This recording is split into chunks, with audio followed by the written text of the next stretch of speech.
I am 15 years old, just celebrated my birthday. My family doesn't have a lot of money, so I didn't expect much. Mom cooked my favorite dinner, and we all had ice cream for dessert.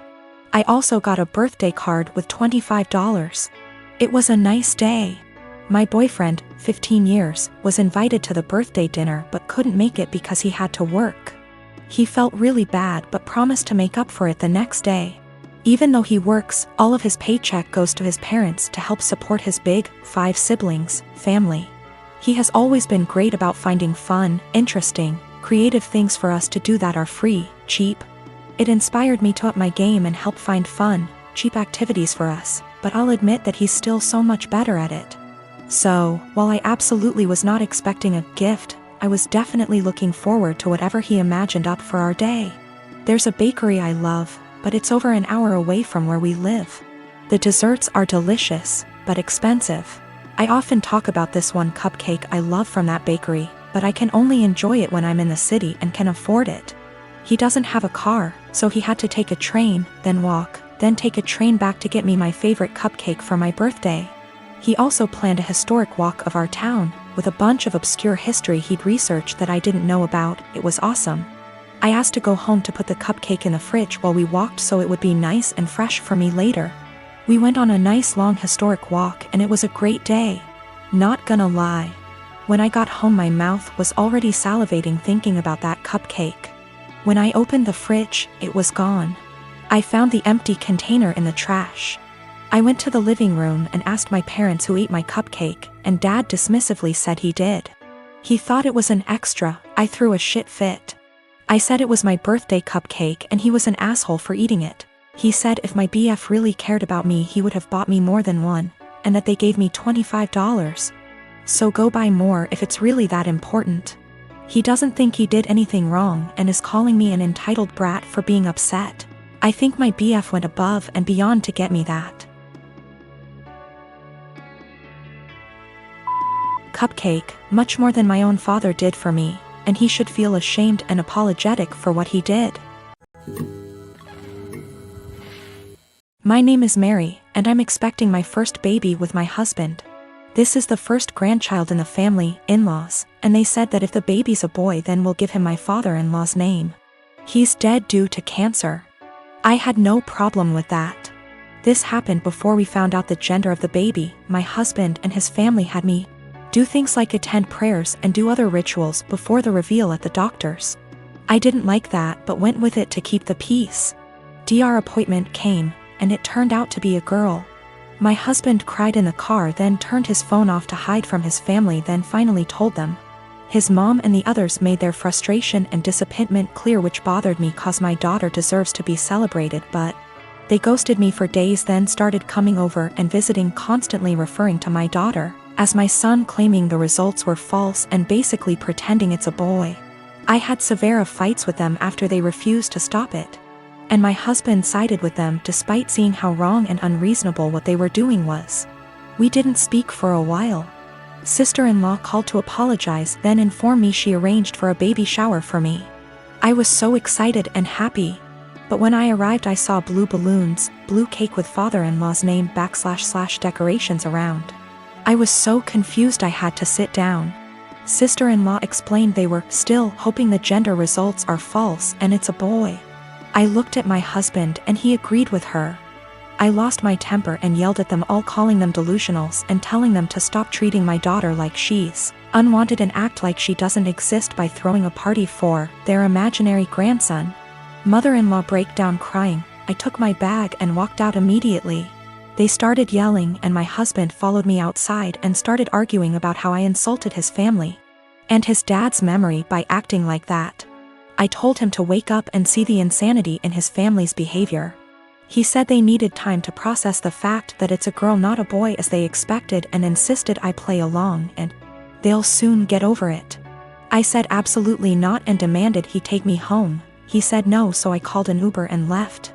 He was fuming. He called 15 times, then texted that he won't be coming home till I get my ass over and apologize for ruining everything and accusing them of being mentally unstable. I haven't responded yet. He's constantly pressuring me to get right with his family before we even talk about anything else. My family is Indian American, but I like to think I am pretty progressive. I have a son and a daughter. My daughter has started to become a tomboy over the last 2 years, despises feminine clothing and style. While it has definitely been an adjustment in my perception, I have always tried to be as supportive as possible, and have let her pick her own clothings, only eliminating anything that was graphic or inappropriate. However, my niece was getting married in a traditional, big Indian wedding.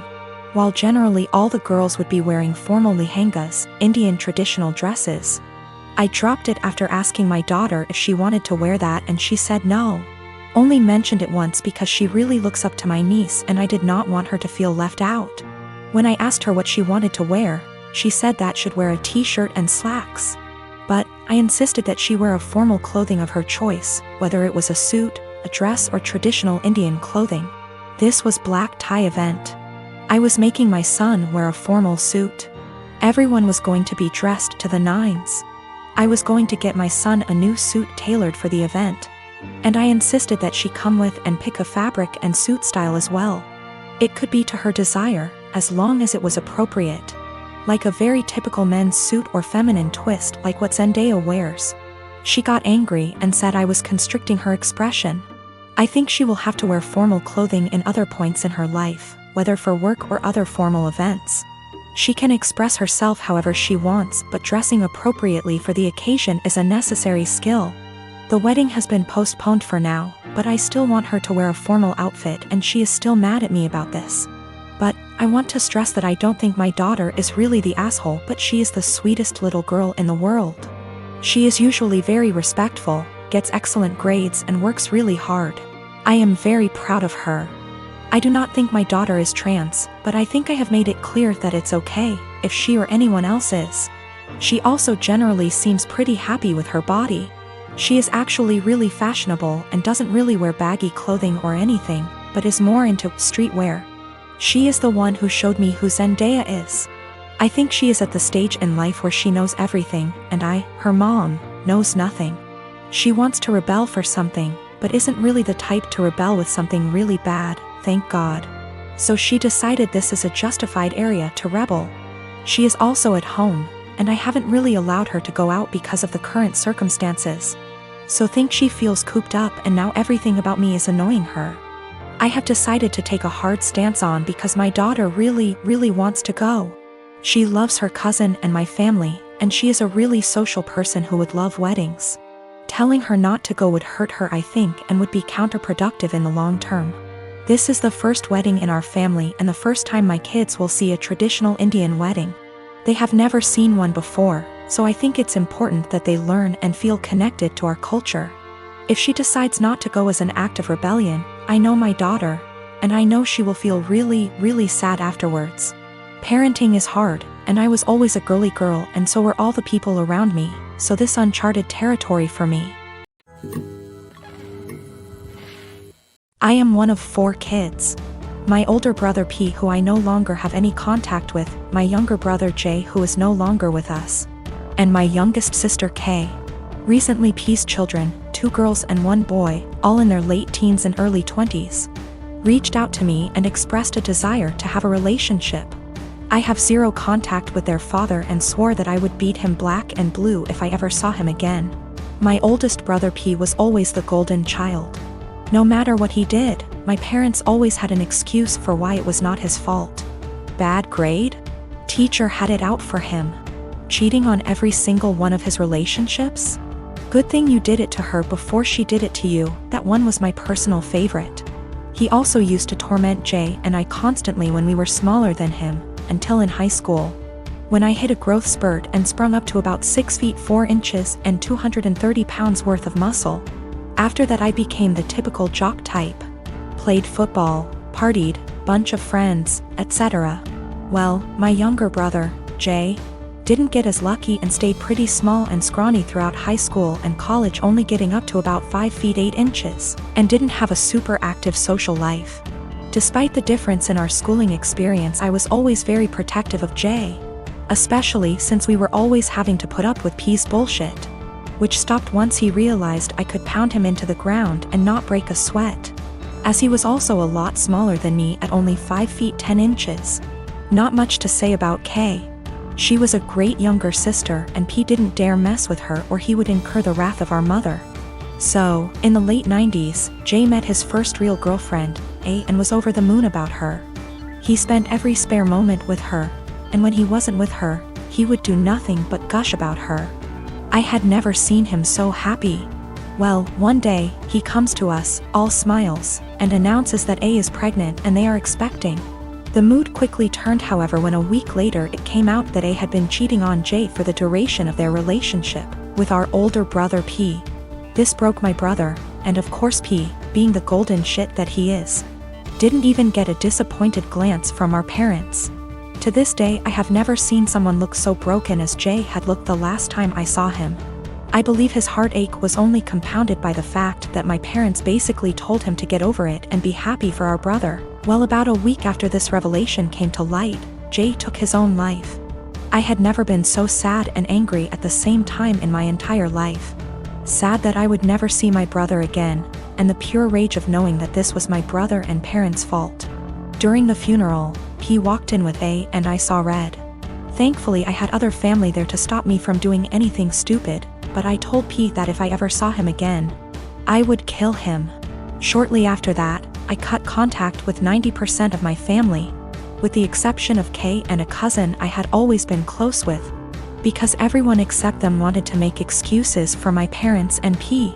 Even though my sister was just as crushed about Jay's death as I was and was angry for a long time. She and her then boyfriend, future husband, hit a financial rough patch after graduating college and were forced to move in with our parents.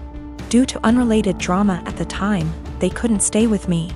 So my sister stayed with them for several years, and over that time their relationship improved, and even though I wasn't thrilled at the time, I understood. She still doesn't really have a relationship with P but is cordial if they meet. I don't blame her, because our parents did a lot for her and daughters love their cousins. So I didn't want to put her in that kind of position of choosing. I never had any kids, and truth be told, I never wanted any. I much prefer the role of the fun uncle. Kay met a great guy and had 2 daughters, who I absolutely adore. P had 2 more kids with A before cheating on her and splitting, and I've never met any of them. My parents have tried to make contact a handful of times, but I always told them to kick rocks. So last week, I'm chatting with Kay's daughters, 19 and 17.